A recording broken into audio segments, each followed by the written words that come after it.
Hi guys, welcome to the live stream. Eyejax, Papimento, Sahbi, welcome. We didn't have a live stream last week. We played Volendam. A lot has happened after Volendam. We got a bunch of things to discuss, guys, because a lot has changed actually since the Volendam game. We have a new coach officially until the end of the season. Still a lot to discuss also in terms of our management, which is basically the title of our thumbnail today. We're going to dive a little bit deep into that, and I want your opinions on what's happening this season. How much can be, we all were blaming Schroeder. A lot of fans were blaming Schroeder, but maybe we should look at more than just the coach in this sense. And I'm not taking away anything from Schroeder because he made some mistakes, of course. I know people don't like me being devil's advocate, so I have to be careful here. But we have a lot of stuff to talk about. First of all, I'm going to give it to Ajax. Ajax, last week we talked about the Volendam game. We didn't know that Schroeder was going to be sacked because we recorded right after the game. Did you cool off, bro? Bro, I didn't experience so much emotions in such a short time frame for a long time. I just went off on that stream, on that recording. It just was right after the game, and I was furious. And luckily, like 30 minutes after Schroeder got sacked, and then my energy and my vibe went positive again.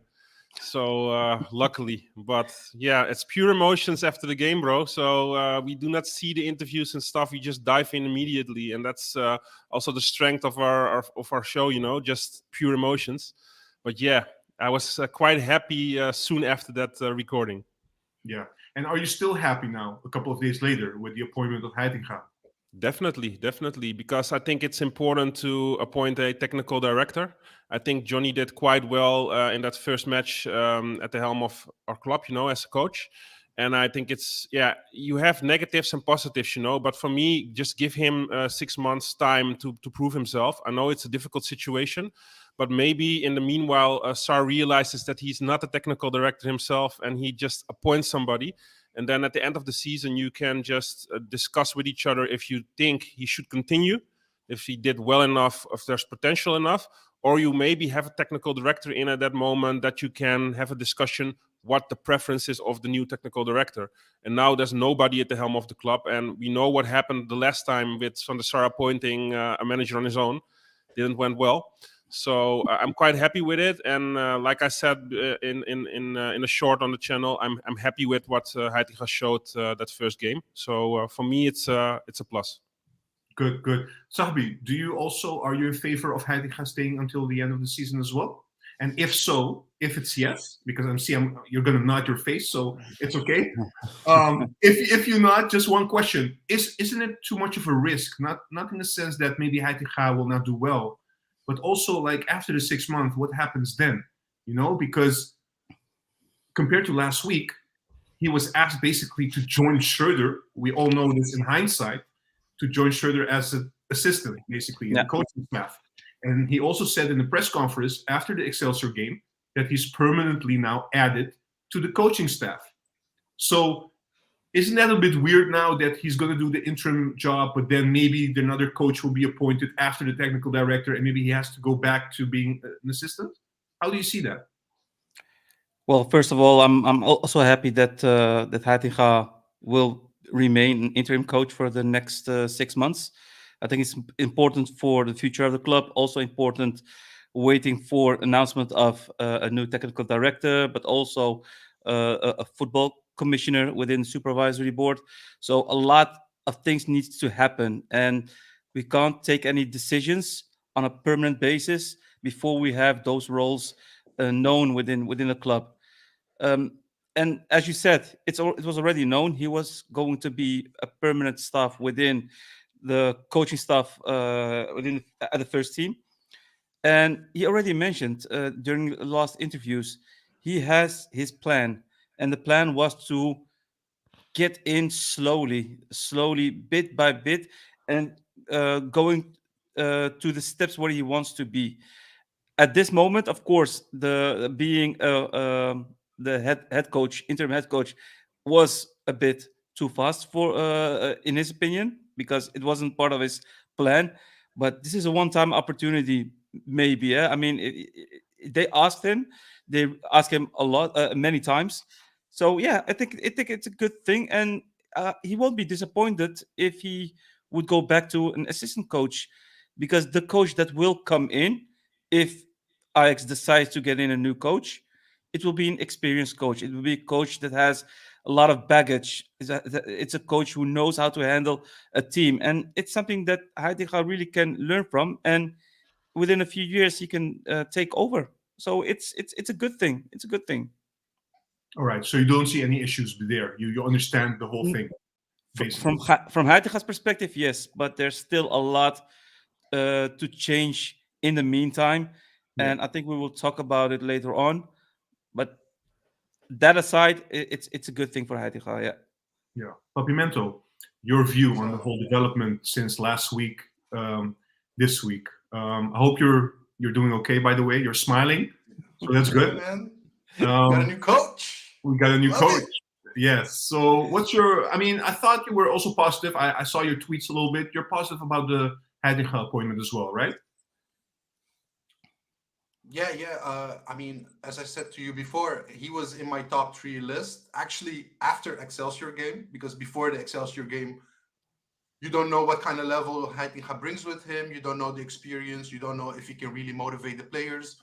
But I mean, I saw a different team against Excelsior compared to what the Schreuder was showing with his team. So that was already a positive in the media. I thought he was great.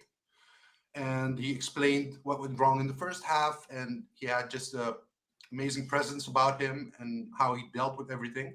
It's day and night compared to Schreuder. So yeah, it made me really positive.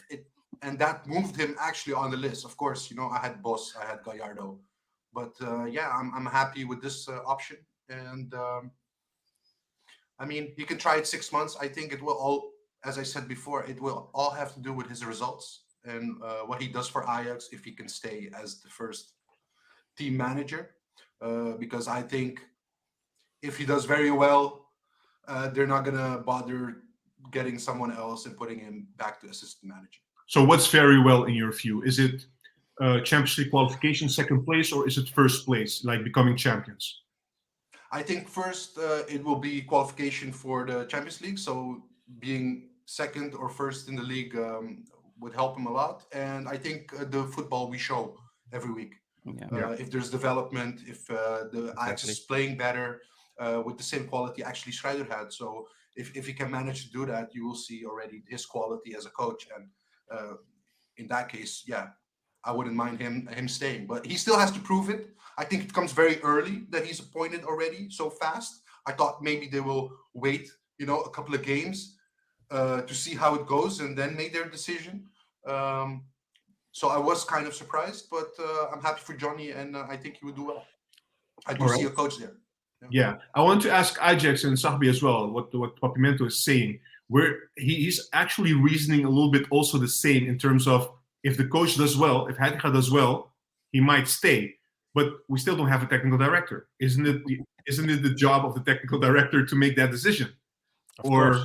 100%. Exactly. Of course. 100%. Of course. Let me say this first. I like this new positive puppy that he's just showing lately. The game talk, and now again all positive. So that's nice to get from him. Yeah, I missed the salt a bit also, but he will get there probably.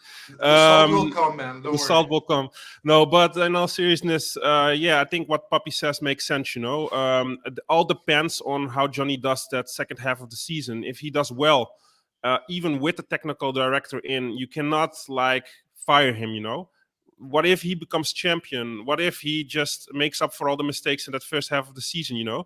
Then he should also, deserve a chance for the long term. I think it's also devastating if he does well, and then at the end of the season you just, make him an assistant or fire him or whatever. Give him another role. It's bad for his chances as an Ajax coach in the future. So it's now or never for me. And that's the big negative for Johnny also with this situation. He can maybe remain at Ajax if he doesn't do well, but his chances for being head coach again will be difficult if this half year doesn't go well. So it is not all peaches for Johnny, because it's also a risk he's taking. But he loves the club, so he just wants to do well and help the club out. Yeah. Sahbi, your take on this as well. And how much as fans do we also have to be realistic in the sense that we have to back Heitinga? Whatever happens now, we cannot point the fingers at him because he's doing the job that actually he was not supposed to do, right? No, right. But imagine, imagine the 6 months with Schreuder. Every game he saw something positive. We lost 6-1. He saw positive things. Those were all bullshit. All bullshit. Heitinga one game. He was a coach one game, and he did more than what Schreuder did all 6 months. He was pissed about how he played in the first half. He brought energy. He brought fun. He showed the squad, the team, where we are and where we belong. That's what Ajax is all about. We want to we have that bravura, Yeah. We need to be champions at all costs. And Schreuder is only looking at the positive sides, positive sides that only he sees. Heitinga brings energy. He's direct. He's honest. I was really, really happy with the way he talked to the media. For me, that's already sufficient to keep him for the 6 months as an interim. And that's how low it got with Schreuder, bro. he can only do good. He can only do good right now, especially if he needs to do damage control. I'm very positive he can manage that. Yeah, absolutely. Look, I'm going through the comments a little bit, so let's do that, and then we'll just continue the discussion. So we have Kevster, PSV fan. So he's happy for us that we have John Heitinga, very unexperienced coach, just like Ruud. So very interesting title race.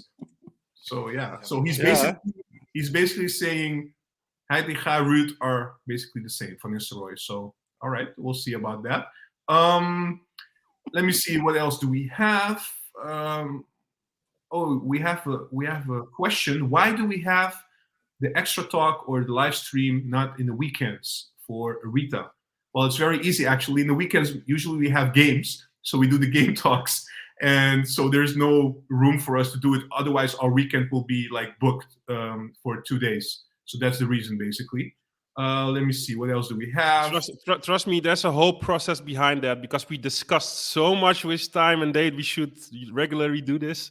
So if there's Europa League games, it will be Fridays, but then it's always on a Thursday. Yeah, correct. That's what we're aiming for. That's true. So we have a question, I think, from men like Lee. Do you think the reason we don't have a technical director is because Ajax are waiting for the right time to reappoint Mark Overmars?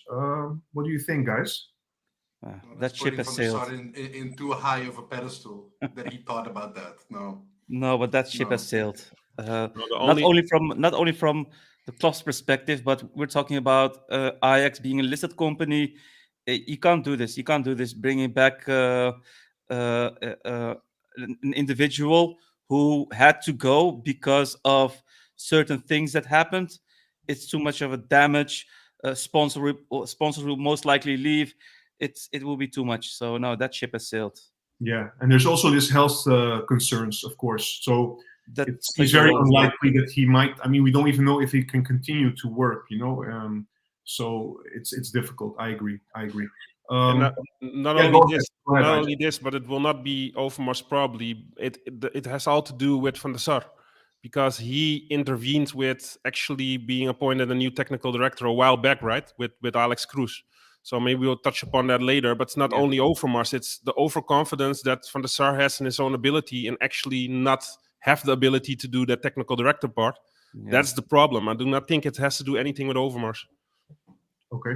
All right. One more. Let's see. Murder Inc. Have you guys watched Johnny's interview with Ajax TV this evening? I think it was just right before we went live. I don't know if you guys had a chance to see it. I think Papimento did. So he said he will stick to one elftal, so one team. He wants to create like more consistency, not shuffle too much. And the rest has to earn their spot. It seems a lot like, who else was our coach before? TH. It sounds very much like Ten Hag. Exactly. So, by the way, happy birthday to Ten Hag. Yeah, we miss you, man. We miss you. All right. Yeah, man. I think this is it in terms of what we have. we have a thank you. No, there. Yeah. Oh, Thanks for thanks, all the Alexander. updates. Really appreciate it. Thank you. Thank you for everything. And thank you also for the super chat. Yeah, so if you guys have questions, please send it to us. Let us know, or comments, whatever you guys think. We're going to continue this discussion. Guys, I have a question, right? So you guys know I think a lot, right? Before I go into a live stream. Oh shit. Always. Always. So I was thinking, right? How could we? I mean, we know, and we're going to talk a little bit deeper about what happened last year, and we came to this point, right? And Van der Sar had he had a lot to do with this. It is hard to blame him, but basically everybody left the ship, so he was the one that's supposed to make certain decisions. Now, the thing is that it's very important to understand is last year there were discussions with, or there were talks with Alex Cruz, who might have been the technical director. Exactly. So there were discussions about that, and I believe the chairman of the supervisory board, who was leaving, by the way, Nina, I think he was quite positive about Cruz, but then Van der Sar basically stalled and never really contacted Cruz again. And from the Dutch reports that we got also is that he basically wanted Hamstra and Huntelaar to be, the interims basically, and doing the technical work together with him. And himself. So he had something to do with that, according to the reports. Again, we're going on the reports. We don't know exactly if it's true or not, but let's say that happened. Then we talked about this before. He had an opportunity to have an evaluation assessment period during the World Cup with Schreuder. They gave Schreuder the vote of confidence. In his interview after the Volendam game, he said that basically they came to the conclusion of changing a few things to help Schreuder in the second half of the season. Well, in retrospect, basically now, we think the changes was the coaching staff changes, because they added now Heitinga, but we also heard that they might have added Ruud Brood as an assistant coach, an experienced one. So all these kind of things that happened right now with Van der Sar, we haven't appointed a technical director in now over a year. We don't have, like Sahbi said, a commissioner, which is not Van der Sar's responsibility, by the way, just to be clear. No. But how the overall question that I have, I'm not going to ask you how we ended up here, like in this situation. I want to ask, like, how can we avoid this from happening again? What lessons can we learn from what happened, not having a technical director and not having somebody in the supervisory board that goes about the football part? And sorry for the very long introduction. I'm just giving context also for everyone, so everybody knows and is aware of what we're talking about. So, Sahbi, you can take this one. Yeah, I mean, the only solution that you could think of, at least what I could think of, is everything should be decided top down. If you want to build an organization, you always start from the top. And I'm not stating building a house, but you start at the top. Yeah. So there is a supervisory board. There is a football commissioner who is responsible for the football part within the supervisory board. So the chairman needs to decide who the football commissioner should be. Should be someone who has knowledge of football. From that perspective, that person needs to appoint a technical director. Yeah. That technical director needs to appoint a head coach, and so on. So it goes from up to down. What we see right now is, it's like I don't even know how to name it. There were talks with Alex. Yeah, it's chaos. I mean, a technical. There was Overmars left, and there were discussions with the possible technical director, but all of a sudden, the CEO took hands in control. Took all basically everything in his own hands. Took everything in his own hands, and made decisions to appoint Schreuder, which was done without involving the technical director or a potential technical director. So everything went in chaos, and that's something that in every company won't work, let alone a listed company, let alone a very known big company such as Ajax. Yeah. And that's where it went wrong. And that's why I'm quite happy that Bos wasn't installed as a coach or as an interim coach, Because although I like him as a coach, the type of football, etc., but it would be the same issue all over again. You're bringing a coach, and then you want to bring in a technical director. And we all know Bos had issues in the past with the management, with the technical director in combination with the CEO, etc. So Bos, I wouldn't even think of Bos with accepting this job because he wants to have somebody who could back him up, and the only one who could back him up is the technical director. Yeah. So it's all so mixed, and the only way we can proceed from now on is top down, meaning on the 14th of March, when there is the new shareholders meeting, that's where decisions will be made. The new chairman will be appointed, Officially, and officially. So because we already know who it will be, Yeah. and from there, we need to decision needs to be made. That's clear. All right. So that's lessons learned from your part. Ajax, let me give it to you. What other lessons can we learn from what happened, in your view? Yeah, I think Sahbi said a lot. About the good things, right? Yeah, of course, also. But with Van der Sar, sorry, with Van der Sar, he has to take responsibility. If you think you can carry the role and can do well, then you should also take responsibility if things do not go well. And what I read is that this Alex Cruz was already far to be appointed as that technical director. He even had shares at Go Ahead Eagles. He sold them, and he was about to be announced technical director. But because Van der Sar appointed Schreuder, like Sahbi said, all of a sudden, without discussing it, he was like, no, I'm taking my hands off this shit. I'm not going to do it anymore because you went behind my back and just appointed a manager without consulting me. So he doing all those backstabbing stuff, he should also take responsibility. And for me, I do not know if I even want him still in our ranks for the long term, because in my opinion, a lot of things that went wrong and are wrong at the moment is because of Van der Sar and his overconfidence in his own ability. That's the sole reason. And he now also, the way he handled himself in the media after the Schreuder got sacked, has no self-reflection at all. He's not like he was like, okay, yeah, guys, I made some stupid decisions. I tried to better myself. No, he was just being Switzerland, with all his answers. He said a lot, but he didn't say anything. And for me, it's just time to make, how do you say it? Like a clean slate.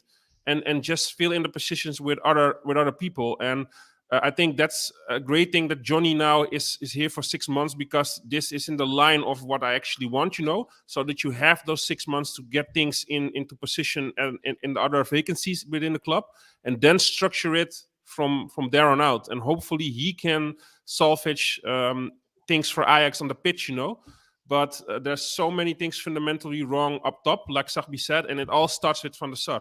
So for me, Schreuder out was step one. Sar out should be next. But not now, right? I mean, if we got rid. For me, as soon as possible, it can get worse than this. For me, No, but it gets worse. He has so many responsibilities that he's not doing well. So if he keeps on making those decisions, it will be logical that there will be bad ones. Yeah, but the practical side of it, quickly, Sahbi, you can react as well. Just give me this one quickly. The practical side of things is we know that now. Hamstra and Huntelaar, they work closely together with Van der Sar on the technical things, but the only one that has authorization is Van der Sar. So if you would sack Van der Sar, let's say we do that, literally there's no technical decisions being made in this at Ajax anymore. I know. So other positions need to be filled also, but let's look at the bigger picture, and it's already a mess up in our ranks. Because who's controlling him, at the moment. But still, with him being at his position, do you want him, if you're being asked honestly, do you want him to remain within your ranks after all the things you read, all the things you heard? I also read another thing to make it even worse. When Erik ten Hag had his first talks with Manchester United, he already informed the Ajax board about the situation, and weeks went by without even being talked with him. Like, stay at Ajax, we have a plan. when he asked what the plan is, there was no plan. And that's why he moved on to Manchester United and became a head coach there. If there was a logical plan and they talked with him in time, he may not even have left. He He stated wanted it to himself. stay. He He wanted to stay. So Yeah. this is actually on Van der Sar, he Yeah. messed up so many times. Also with the selection wanted to talk with him. He just went on a vacation. He's dodging the bullets and he's dodging his responsibility many times. So now he has to take recognition for his mistakes. Mhm. And if he is a true legend, he's on the pitch, for Ajax, but also has Ajax at his heart. He should move on and just recognize what he did wrong and He won't go. learn from the mistakes. But he will not, because his ego is too big. No, well, personally, I'm convinced he will get sacked by the new chairman, Pier Heitinga. That guy is known for taking firm decisions. And if you look at what happened the last year, I mean, Ajax already summarized all of it. He should be held accountable. And Heitinga is known for his statement, did the crisis come to us or did we create that crisis? And it's the latter one. We created this crisis. Overmars left, okay, that was the start of a crisis, but it could have been handled properly at that time with a new technical director, with a technical director appointing a head coach, and so on. But he took measures in his own hands, and that's something which he is now accountable for. So yes, he will leave, but it's impossible now due to the articles of association. So due to the rules, he is nobody can fire him. Nobody can fire Van der Sar. So May I give an other argument? Because Yeah, yes, sure, I'm go hearing ahead, a go lot ahead. of That's why you're here, man. I'm hearing a lot of people saying Van der Sar out, but I'm questioning if that's the right decision. I know he made a It lot is. of tough decisions, but appointing a technical director, as you said, Juan, is not his responsibility. Why did RVC listen to him and not appoint the TD immediately and saw the importance of it immediately? And why did they listen to Van der Sar? I mean, Well, that's that's a good. responsibility for the board, for the supervisory board, and not of Van der Sar. They Yeah, shouldn't you're- have listened to him. You're touching upon something which is very important. I think, honestly, one of the other lessons, you guys mentioned a lot of things, maybe something else that we can learn, and maybe I want to throw it at you guys as well, is should we as a club, like in the future, because it already happened, if somebody is a commissioner and he's doing very important work at the RVC or the supervisory board, and he gets an opportunity to work with Van Gaal, I'm talking about Blind, we say, looking back, should we have said to Blind, like, it's either you do that or it's done? Because basically he wanted to go with the Dutch squad and come back. That was the whole plan. But as a club, like you said, stock listed company, stock listed football. We didn't have this happened before Overmars left. But should we in the future accept this to happen? It's either you have a position at Ajax or you don't. But you cannot say, I'm leaving, we put an interim, and then he can come back and continue, right? But this is the problem, in my opinion, also, Juan, because I think there's nobody in the board that has like the backbone to go against certain things. They just listen to Blind. They listen to blocked Van der Ocampos. Sar. Yeah, They blocked okay, and Ocampos, yes, Ajax. okay, they did. So That they did. should have been. Yeah, they did something well at least, but there should be people there within the board that have the backbone to go against certain decisions.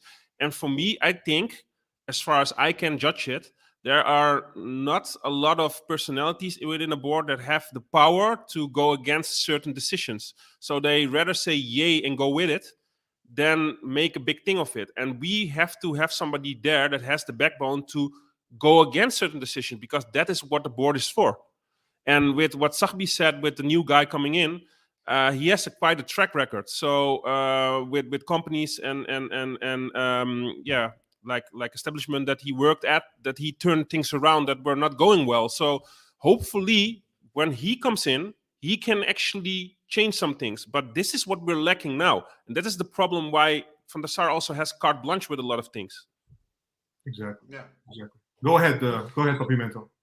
Yeah, and as a CEO, I just want to say, look, as a CEO, it's very important for you to understand what your capabilities are, where you shine in and where you don't shine. And Van der Sar doesn't shine in scouting players, evident this summer. And he doesn't shine with communication towards people and how he deals with like coaches that are coming, or maybe, just dealing really when you don't need them, you still require a call. You still need to finish something. And the way he handled that with the go ahead technical director that was coming, selling his shares, or not having a plan with Ten Hag, those are really things that make me say, okay, he's incapable of that position. But I didn't forget all his good things that he did do with Overmars and Ten Hag. And that's why, for me, Wow. if you bring Did somebody he else do? in without football knowledge, what will it Did- be then? Yeah, Will it but be? in my view, it was always Ten Hag and Overmars, and Exactly. not Van der Sar, and that's showing right now. I mean, at the end, it's always blaming the one on top. The Schreuder blaming Yeah, of course. management, Van der Sar blaming not having a technical commissioner, or so it's always blaming. And you are right. Of course, somebody within the supervisory board had to take firm decisions, stating, "No, we need to have a technical director." But it's Van der Sar who tried to convince the supervisory board not taking in that technical director, wanted He to take that convinced them. responsibility. That's right. He convinced them. He Because convinced them, otherwise, it was there was a technical director by now. and if it went well, okay, but it didn't go well for almost a year.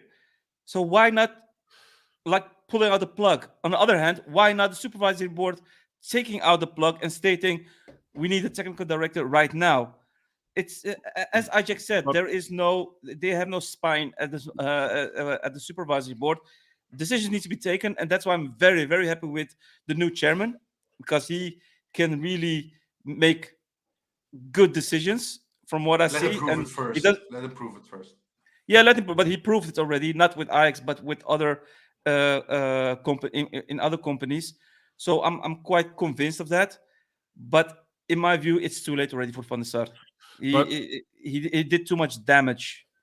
if I can touch upon it and put it plain simple as I view it, if we have if we are employed, at a certain company, we all have certain responsibilities that we need to carry out. Van der Sar took some responsibilities, even though it would be better to put another person there. He took responsibilities. He convinced certain people to do it on his own or have his part in it. Every other person in a company, if they have certain responsibilities, they are accountable for those job requirements.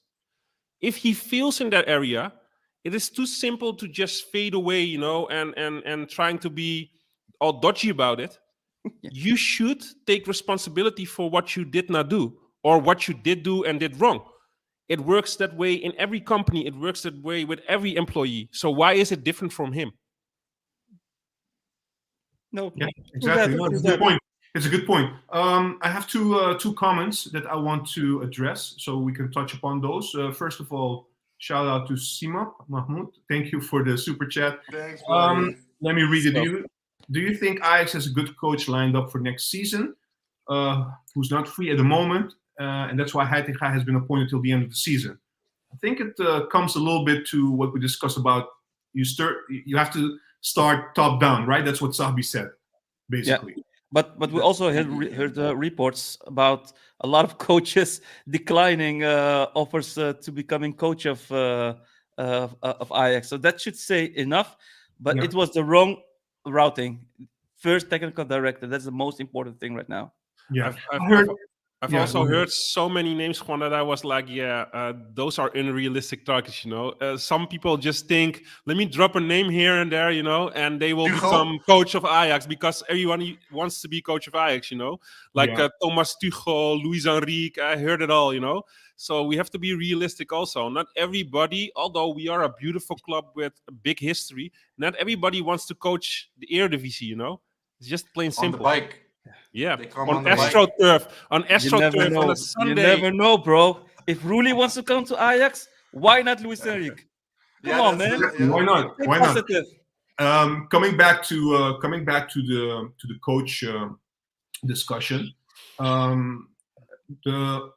We had two Dutch newspapers, Algemeen Dagblad and Telegraaf, both basically saying that Ajax was, trying to contact some trainers out there, also foreign trainers, coaches, to see if they would be interested, etc. According to what I've heard today from someone who has sources as well, he said that Ajax didn't really plan on assigning a coach for the long term. Their priority will be, as we discussed, first making sure that we have a technical director and all these things being sorted. And that's why basically they chose to have Heitinga as an interim until the end of the season. So they're going to do it the right way. Hopefully, that's what we're hearing now. So yeah, maybe they're watching us. Who knows? Maybe they're making notes, taking notes. Who knows, guys? We never know these things. But on a serious note, it's good to hear these things. It's good to hear that at least this is going to be solved the right way. And we have to hope now, and that's basically what it comes down to, that Heitinga can do the job for us and make us play Champions League or have the chance to play Champions League next season. But Juan, let's be honest in this situation. The rest of Don't the be negative competitors, about Johnny, okay? the rest of the competitors within the competition this year are shit. We are in the mud. We haven't won. No, wait. We haven't won for 7 adjacent games. Not that worse like in 58 years that happened. Still, we're 5 points behind the number one. Still, everybody is inside. What does this say to you about the level this season of the competition? It's shit, bro. It's so shit. So I'm confident if we are just making logical decisions, just placing the players in the right position, doing smart stuff because our previous coach fucked up so much. But if we just do the logical things, I can see us being on top within 10 games already. 100%. No doubt. If you Because look the at rest it, is terrible this season. That's true. So let me ask you guys this. First of all, if they are, let me use your word, shit, what were we then? Yeah, we're in the mud. We're in the mud. But why are we in the mud? Because Megamind thought let me just put this there and put that there, and just make sensible decision in his mind. Luca left wing, Kudus. All right. So, okay, so we know that we can blame Schroeder, like I started the video with. We can blame Schroeder for a lot of things, and rightfully so. We talked about the board, the structure, all these kind of things. Is there anything there that you guys still want to touch upon? Because I want to move to the players basically now. Because the players have not been mentioned yet, but how much can we blame the players for this season as well, guys? If you look at the Excelsior game, let me give you an example. If you look at the Excelsior game, yes, we won. Yes, it looked more logical in terms of the selection and all these kind of things, but there was still issues in the way we played. We still could have conceded more goals. We still could have maybe lost points in that game. So we have to be realistic as well. Heitinga has a clear job to do. We still have a lot of difficult games ahead. Also, the last 5 games of the season, I guess. So what I'm trying to ask you guys is, okay, we talked about Schroeder. We talked about the board. We know these problems. How much of a problem is the squad right now, in your view? Papimento, you're eager to talk. Let's go. Yeah, man. Yeah, I mean, look, if you don't see the difference after last game, I cannot explain it to you, but Schroeder ball was long ball, hoping for a goal. We were scoring. It took us forever to score, and if we scored, we got a goal very easily against, conceding.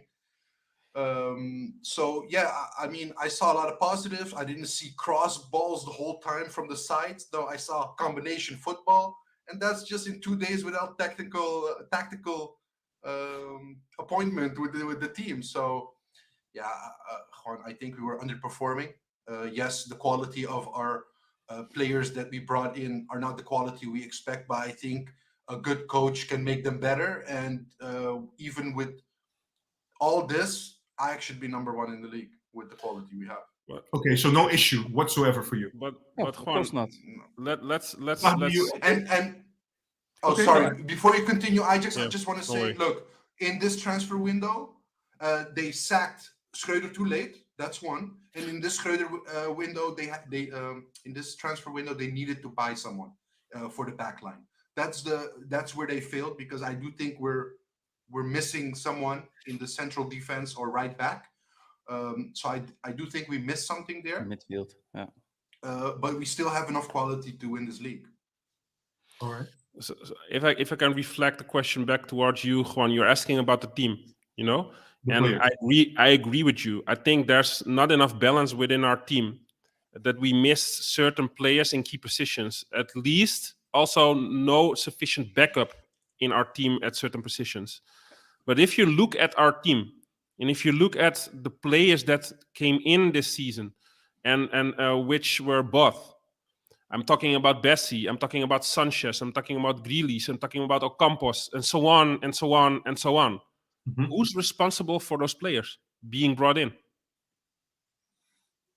Schreuder, Van der Sar, Exactly. Huntelaar, Schreuder got sacked, but who was the one that said, no, let me do the technical part, let me sign off on those deals, and not appointing a technical director? Whose responsibility is that? You're going to Van der Sar again, I guess. Exactly. So yes, there's fundamentally something wrong. 2 weeks ago, it was different.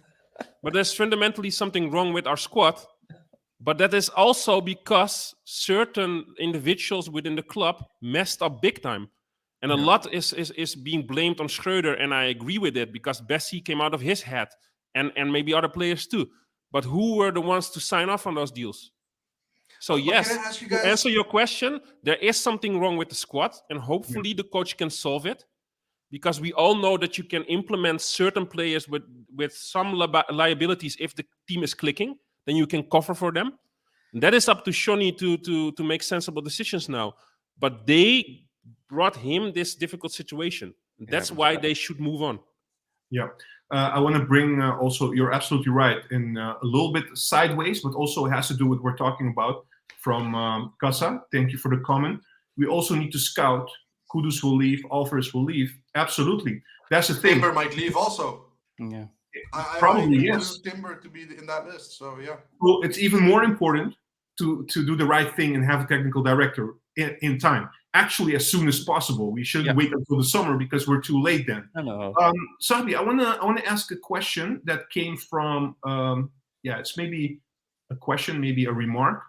Maybe you could take this one from Luca. What the heck is Veldmaat doing in America? Sanchez was this only ammunition in about 2 years. So what's your reaction on this? Yeah, I mean, was it actually Veldmaat who brought in Sanchez? That's the question. Probably not, because Probably not. Probably not, because what we know, or what we read, let me put it this way, is that the scouting was dismissed, ignored, basically. Everything or mostly came from the agent and Schreuder, together. Yeah. So Probably Veldmaat said, fuck it, I'm going to enjoy the beach and the cocktails. You guys are dismissing me. Copacabana. Well, Juan, I look at Van And I der do not Sar blame and him. I look at Van der Sar and the amount of experience he had in his career as a player, and I look at Huntelaar and the career he had, and I'm looking at them, and then I'm looking at the fans of Ajax, and after one game, those fans already saw that Sanchez and Bessie questionable. But those two with so much experience, I don't agree. see that sooner. I don't agree about Bessie. Bessie, actually, a lot of fans were positive the first few games because of his physique, etc., etc. But then the passing alone is not Ajax standard. Yeah, but after those few games, Juan, you should realize that Bessie's a clown, man. Because the way he's performing, the lack of his passing ability, the way he's just running up front and doing only one trick things, No, he's that's always because bringing that assist in, that cross, nothing else, no combination. Yeah, I think that's because of leaderless coaching. But I think under Johnny Heitinga, he will become a better player, even better. Yeah, I'm convinced he can become a better player. But it's true, Bessie playing in the Premier League in Scotland, it's more of a kick and rush football. He uses physique. He can get in really hard. He has those crosses, which are quite good on the left side. Yeah. And that was his real thing. Do you guys consider Bessie more for our team, for our style? If you would play him, would you play him as a left back or as a center back? I would play him Center more back as a for me. left back because as a center back he's more liable. You can use his speed, but as a left back you can use that as well. But the building up is mostly done through the center, and that's where you need a footballing defender, and he's not that type of footballer. So in my view, it would be as a left back. But yes, you can still argue whether he should play either way. That's the thing. That's the thing that I'm agreeing with. That last part you were saying. Why did Johnny bench him? Obviously, he's not good enough. No, no, And people are blaming Wijndal and ditching Wijndal last week, but he actually has the Ajax DNA that can contribute on that position for the long term. Still unproven for me. Yes, but Bessie isn't the type of player that we usually use in an Ajax formation on the sides. He doesn't I have the disagree also capability. there. He doesn't have the capability to do the build-up play from the center, but he isn't the offensive wingback that we are used to playing with within our team. If you compare him to, for example, the way Tagliafico plays, the way Mazraoui plays, then Wijndal is more that kind of player that we need in our formation, in our style of football, than a Bessie is. I agree, but I wouldn't use him on the wing back position. I won't use him at all. I would bench him. But wait, wouldn't you look how Boss did with Sanchez, for instance, in that year Davinson we came, Sanchez. Davinson Sanchez in the Europa League. He wasn't also the greatest on the ball, but one-on-one, he can take out the ball and deliver it back and have the possession. Yeah, and that's what also happened? a quality, and I think one-on-one, Bessie can be very useful for Ajax. Yeah, And that Papi, killed what, it- that what killed us happened? in the What final. happened in the Europa League No, final? being on How the did ball Mourinho killed us. expose us? How did Mourinho expose us? Long balls. No. Fellaini. No. Yeah, No, long balls. No, Fellaini. long balls, but he let the ball they left Sanchez free to do the open. build-up play, and they They left him pressured all open. other defenders. So Yeah, okay. that's why we primarily Mourinho was like, I'm picking this team apart like that. They But that don't was in have the the final physique of within the the Europa defense and League, just leave Ajax. Sanchez do the build-up play. It's easy as that. But Ajax was playing masterful football, and we were in the final of the Europa League. So you can still, with a defender that's not really a football player, you can still do a lot. That's my point. You can still use it. I think you might be able to do that, but then it's very critical that you have players around him Exactly. that are good on the ball. And we've seen, let's touch upon what we've seen so far. Also, with Heitinga last Sunday. What do you guys think No, of Roy. Taylor being defensive midfielder? Are you guys content with that? Because Alvarez has been pushed back now. What do you guys think about that? Go Taylor ahead. isn't in form. I mean, Taylor isn't in form all season or the last couple of months. So I wouldn't argue if he would be benched to learn more of his mistakes, because he keeps on letting his player, his direct opponent, go without sticking with him.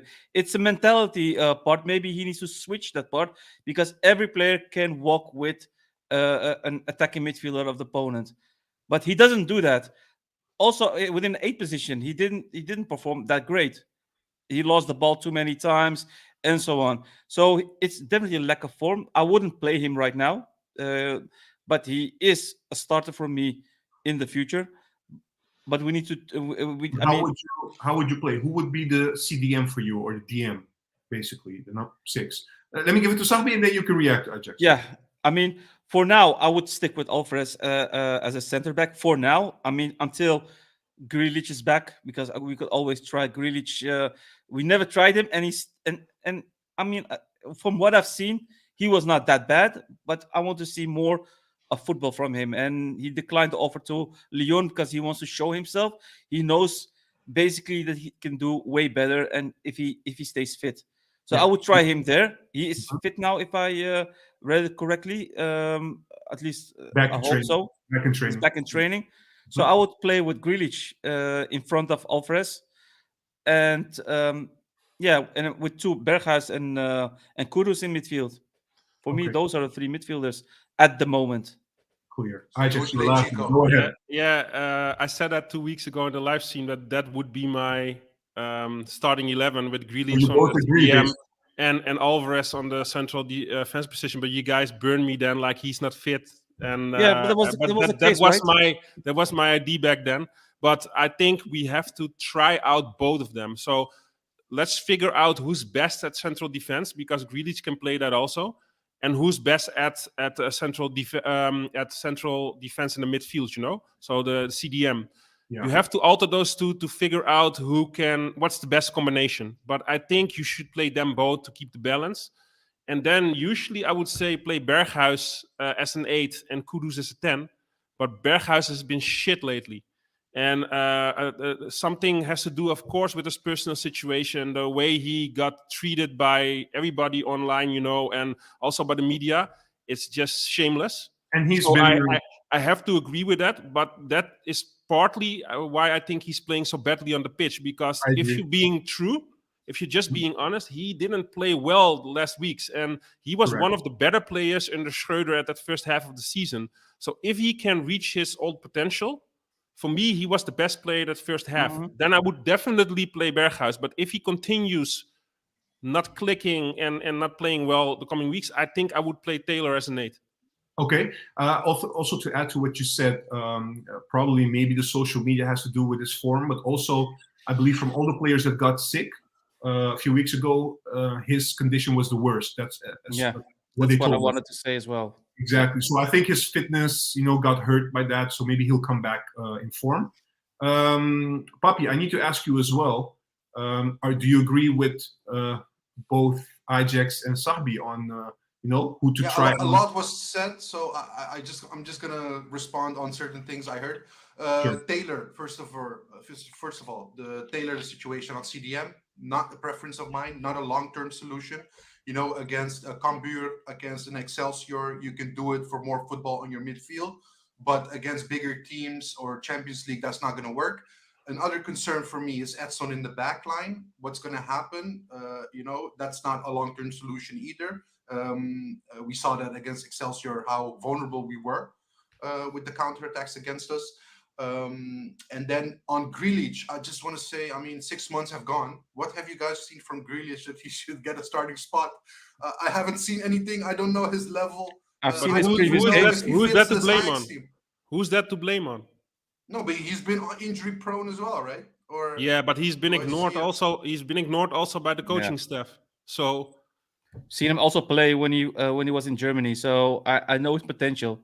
He can do good. He can do good. But so hopefully, I don't guys. know if he brings that much more football than Edson Alvarez, but is he also off the ball as strong as Edson Alvarez? Like I don't know that kind of thing because I haven't seen him yet play at Ajax. So look, I'm going to be honest. The few minutes that I saw him play at Ajax, the first half of the season, on the ball he looked decent, but defensively he looked shaky, to be honest. So that's the only thing. But again, he didn't play a lot of minutes, so it's very difficult to assess.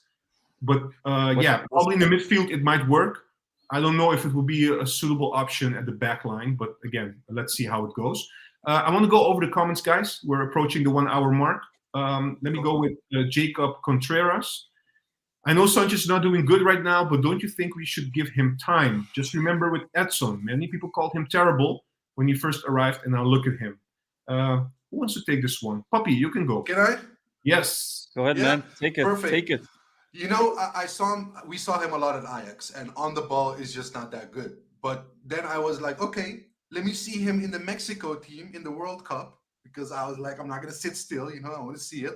Maybe he does other things for the Mexican squad that we don't see. So I went, and he was also very, very bad, and that was in a 5-man back line. So he had more room to go up front, and just not the Ajax back you desire. So for me, I think he needs a lot of development to come to an average level of what Ajax back needs to be. No, I think he could. Oh, hold on. You think Sanchez needs to go like levels up, but you think Bessie is great on that left back position? No, I just think that Bassi offers other qualities that wait a minute. You could get from him. Wait a minute. Papimento didn't say left back, right? You wanted Bassi as center back. Central. Yeah, but he still also thinks that he could be decent on that left back position, right? Okay. All right. That's not what I said. I don't think he said that, but okay, it's fine. Ajax, let me give you a question. from Casa. Should Heitinga experiment with the lineup, or should he try to stick to 111 to build confidence? What's your point of view? I already know the answer because I think I heard him say that he's going to stick to his 11. So yeah, the winning coach is always right. So I'm going to dodge this one. I think he should stick to this first 11 and just let other players prove themselves to get into the squad. But I do think that he needs to involve Conceição, at least give him some minutes, because he needs to build upon that momentum. But what I saw from him that first game, you can see how far it can go for a coach to just make sensible decisions and analyze the game and then just turn things around and alter it at halftime. Because the material, the players are the same. We actually are worse than that first half of the season because Blind left also. I'm not saying he was a starter, but the versatility we have as a squad, the backup, is less than in that first half of the season because no other defender was brought in. Also, with a lot of injuries with Kaplan and stuff, it's difficult. But making logical decisions, doing the right thing, can make so many difference already. And that is what Johnny showed me that first half of that first game. So, yeah, I think he should stick to that 11 and build upon the momentum. Absolutely. Sahbi, I want to give you two questions or comments from our viewers. First one is a United fan, actually. I feel Marcel Gallardo has taken the wrong decision by rejecting the Ajax job. I wanted him to become the next manager of Ajax. I think you covered this already, right? As much as we want certain coaches, and I know you like Gallardo a lot, probably you're number one on the list, right? Yeah, 100%. Still, we need a technical director first, right? Still, we need a technical director. But I have to say, I was quite disappointed when I heard that he rejected. Not because of the interim job, but I hoped for maybe him to be open to start next season because he wanted to take more rest. That was his argument. He wanted to take a sabbatical, taking a year of absence of football, and that would be the perfect opportunity to get in line for an Ajax job because he has all the characteristics to become a great Ajax coach. But yeah, that ship has sailed for us, unfortunately. Yeah, same guy. Basically, I am what I am. What do you Ajax fans think of Ruben Amorim? Let me give it to you as well, Sahbi, the Sporting Lisbon coach. Yeah. I mean, he is basically has the same plan. He had the same plan as with Heitinga. Also came from the second team, did very well. He went on to the first team, then went back again to the second team. So he had a lot of switches. Maybe that's something that will happen with Heitinga as well, becoming an interim coach, then dropping back, but not to the second team, to the youth team, but becoming assistant coach, and then eventually becoming head coach again. Because you all know Amorim playing great football, playing a lot with youngsters, making players better. So I like him. I like him as well, and he's also quite a young trainer. So he knows how to deal with players as well. So yeah, it's a coach that I like as well. Yeah. Why is Simap saying Sahbi got knowledge so surprised? Like he didn't know that yet. Yeah, I don't know. Probably he doesn't watch enough of our videos because he knows. Not only that, I want to make it official by telling everyone that one of the biggest accounts on Twitter gave a vote of confidence to Sahbi to become the technical director of Ajax. He has his vote. He has my vote. Yeah. Are you running for it? Did you send an email or did you notify Ajax, Sahbi, that you won that position? No, I'm waiting for them to message me. Oh, okay. Oh, you're playing hard to get, bro. Playing hard to get. That's how I roll. I would have been your first signing, Sahbi. Just saying, asking. Yeah. What would be your first? Yeah. Let's say you are the technical director. What would be the very first thing you do? The first thing I do, well, unfortunately, I would not be the chairman. Otherwise, I would have sacked Van der Sar. But as a technical director, difficult to say. Obviously, I would have a good talk with Heitinga to see the progress of. So it looks like an interview right now. No, but yeah, I would focus. I would like to make a distinction on players who are having potential, players who are crap, those need to leave. I would take a look at youth academy and make good decisions with Heitinga. If he would stay, if he would do well, So I would keep him. I thought he was gonna say welcome to Ziyech and Amrabat, But Yeah. that's a great answer. That's a great answer, Sahbi. Now, can you tell us about your strengths and weaknesses, please? No. Let's move on, guys. We don't have time for that. Ajax, this one for you. Let me give it to you. I just want to say that we will lose Alvarez, Kudus, and Timber next season. We're screwed, basically, and the long term will take longer than expected. It's a good point, right? Because we've been told all this time that we lost a lot of players in the summer. They didn't use the word rebuild, but that argument is coming up a lot. And now we're starting from scratch, and now we're going to lose also important players. So should we, in terms of, I know this season hasn't finished yet. We can make it a nice season. We can become champions, all these kind of things. We're still in the Europa League, so we're hoping for the best, right? But how much of expectations can we have next season if this truly happens? Not a lot. In my view, not a lot. If I may answer, Go ahead, bro. Take it. You're a technical director now. Take I'm it. a technical director. Okay, let's do this. No, but we all know Kudus will most likely leave. Alvarez will most likely leave. In the past, we always bought players during the winter transfer window and then acclimatize,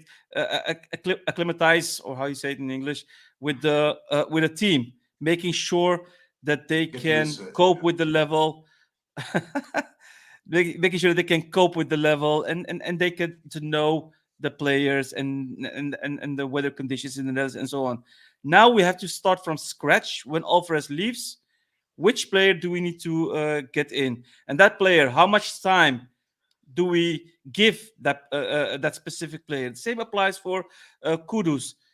If he would leave, do we get somebody from the youth academy? I don't think so. I don't see a lot of attacking midfielders who can really take that spot from Kudus. So we will get somebody else. Will he get that time? Yeah. And so on. Quickly on this, by the way, you just triggered me. I just read an article today. I think it was from Parool, Dutch newspaper. I might be mistaken. I'm not 100% sure. But they were talking about, they made a research basically on the last few years. And there's not so many youth players from foreigners. So youth players, because you guys know, sometimes we get like players when they're 16 from abroad. But the last just couple like of years, just like the guy from Belgium right now, right? That we signed. Exactly, Gods. Yeah, exactly. Yeah, so that triggered them basically to do a research, and not many of foreign youth players, let me put it this way, have made it to the first team recently. What's your opinion on that? I want your opinion, all three of you, on this. Is this coincidence? It's a matter of scouting. How do you see it? Sahbi, you can go first because you're the technical director today. So go ahead. Thanks, man. No, but it's a matter of it's both because you can't players maybe can't handle the pressure. The development in the youth might not be that well for that specific for those specific players, and don't forget, Ajax is trying to compete with other clubs as well. So if they see a player, they try to get him as soon as possible, not trying to wait. Because if you wait, those players get snatched by other clubs. That's how it goes right now. In the past, it was always Ajax and some other clubs, well-known clubs, who took over some youth players. Now, in the Premier League, they take young players. In the Bundesliga, they take young players as well. They even take Ajax players from the youth academy. So it's a real war at the moment for youth players. So you need to take risks, and if you take risks, it might be possible that you get a bad one. Yeah, I would also add to that. My personal opinion is I would add to these components that in recent years we had so much funds available that we could spend money on expensive players like the Anthonys of this world, these kind of players. And Ten Hag had a very good squad, right? And it wasn't very easy for young players to make their debut like before, with the De Boer era. I'm taking two very distinct comparisons, but I think it also has to do a little bit with that. Yeah, but Also. I'm talking about youth players. I'm talking about 15 years olds and so on, and Yeah, not yeah, the 20, 21-year-olds like Anthony. Just Juan, you should state your opinion more often, bro. Yeah, you, but I'm you, not you take allowed, away man. you're taking away all my arguments. So well I'm done. soon, sorry, soon, bro. No, I'm no, sorry. it's good. It's soon. good. But to like add something to what you said right now, it has to do with the players we bought and the fans we got in, like you just said. But the downfall of making that change compared to the Frank de Boer era, for example, is that you brought in so many players for a lot of money that you also brought the quality of the team to a higher level than before. And True. you cannot change your youth academy in the same time frame and bump it up a few levels at once, because it's still True. the same quality as the years before, and it's continuing like that. Because you bring in more quality players like an Anthony and like foreign talented players into the squad, alongside with a lot of older players like a Daily Blind and a Tadic that are here for several years, you do not have the space to implement the youth players, and also the level isn't at the speed that it has to be. These players would probably have been included in the team already in the Frank de Boer era, because the quality was lower back then, but it isn't sufficient enough at the moment because the way we handled our club last 5-6 years. Absolutely. And look, it's not a bad thing, right? It's not a bad thing that our quality went up because of that. And it's more difficult for youth players to get a chance, because as long as we operate on a high level, then only the very best, only a few will make it. And that's not a bad thing, as long as we deliver. At the end of the day, we have to deliver. We have to compete, at the highest level possible. So it takes I only want to say, money, yeah. yeah, it Not takes only money, but but it takes, wait, just a moment. It not only takes money, Sahbi, but it takes the right vision, right recruitment, because we spent a lot of money last season. Yeah, but that takes time, and that's what I meant with urgency. Yeah. Other clubs are like real hunters. If they see a prospect, they will go for it because they have funds available. True. And if we take that time, we might lose that prospect because of that. True. Go ahead, Papi. No, I just wanted to say, look, we were spending a lot of money to get reinforcements, but if I look at some of the signings from this summer window, I'm like, why didn't you promote some youth players? Because they might be the same level. Who would you promote? Who would you promote? Bas or Regeer instead of Sanchez. Would we need Sanchez? Bas or Regeer instead of Sanchez. Okay, I would understand that. Bas a lot of difference there. But hold on, Bas plays on the left side, so you would play him as a right back. No, I'm just saying the quality that we bought in is the same quality we have in the youth. So it's also about using your funds wisely and not just buying. So basically what you're saying is, instead of spending money on a player like Sanchez, in your view, you would rather have Bas get an opportunity. Not the same position, but okay. Yeah, but youngsters get opportunity. Yeah. All right. But it also has to do, Juan, with not only bringing in those talented players that can bring quality to the squad, that also stagnate those youth products. It also has to do getting players like a Magayan or a Labiat for 5 years at your squad. That is a versatile player. Hold on. Labiat, we read yesterday that Liverpool might be considering Labiat. So respect the guy. Right? Yeah, but he was in Amsterdam. I saw him there, so he was not in England to round that transfer up. You saw him yesterday, right? You saw him yesterday. Yeah, I saw him. Okay. I couldn't talk to him, but I saw him, and he was in Amsterdam. So, but that's not the only besides, huh? That's not the only player you saw this week. Right? No. I saw Donny again like 2 days ago. He's revalidated. Of how do you say that? Trying to get fit in Holland again, so because of his injury. But that's beside the point I want to make. We brought in players for the long term, for several years, that take up a spot in your first squad. Yeah. So not only can players not make their debut, but you also do not have the room and spot within your squad to bring in those youth players, to train with the squad and sit on the bench and maybe get occasional minutes. Because you have those players in that weren't scouted well and now just take up a spot in your team. And I can see the same thing happening with the Sanchez and maybe with the Bessie if he doesn't improve. You have the same problem over and over again. And that is why the scouting is so important. Only get the player in if it's a missing puzzle piece that you do not have within your club. not only dead weight. The good thing is, basically, sorry, Sahbi. Basically, make sure the scouting has a say as well. Yeah. Basically, right? start with indeed. Sahbi, go ahead. No, just a good thing that Heitinga now being interim coach, he knows the youth academy. So maybe he can gel in some youth players that have potential to make it to the first team and to be one of the big stars within a team. And I can see that if he remains, I can see that. And he will be an assistant coach. So we can give that information as well to the head coach if he would be the assistant, of course. Yeah. Guys, I wanna end this show because we already it always takes longer than anticipated. But Fun though. look, yeah, it's fun always. Look, guys, we're playing Cambuur this weekend on AstroTurf again. I think this is the last time we play. Yeah, I know. We're playing. I think this is the last team we played this season on AstroTurf, if I'm not mistaken. So Cambuur. So let's forget everything we talked about. You know, the serious stuff. Go to a happy place. Are you guys confident about the Cambuur game, the upcoming games? Do you guys have a good feeling about the weekend? Yes or no? Let's go Puppy first. Yes, go ahead, Puppy. First time I believe we can win 4 out of 4. So yes, 4 out of 4. So Excelsior, Cambuur. Who do we have? Wasn't after? that the expectation for Schreuder? Stop being so serious. 4 out of 4 the next 4 games.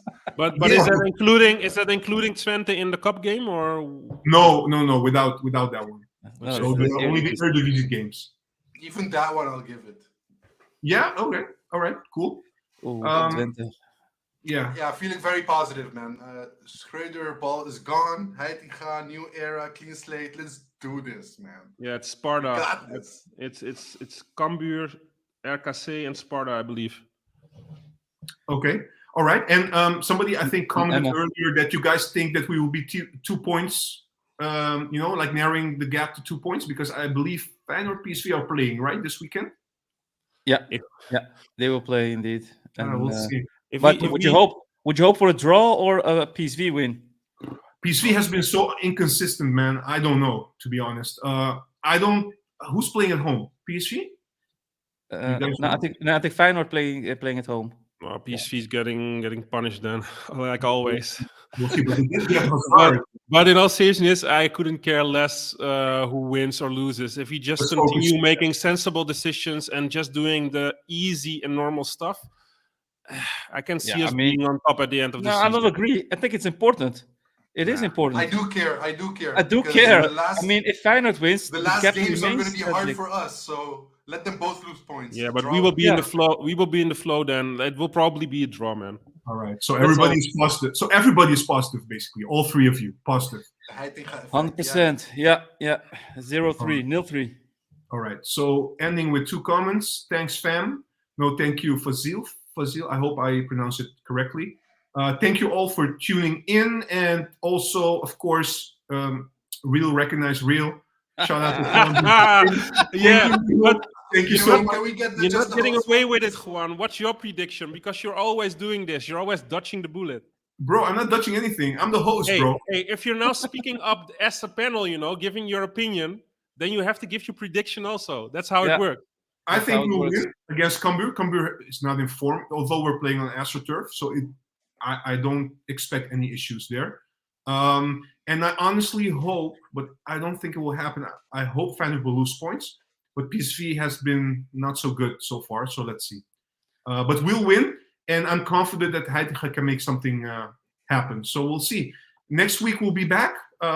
We have other stuff to talk about. Maybe we'll talk more about the players and also the fixtures. And we have Union Berlin coming up. In Berlin. Maybe we will get somebody also to talk about Union Berlin. So thank you all for being here. Thank you all for tuning in. Thank you all for the comments, the love, and stay tuned for the next time. Thank you guys as well.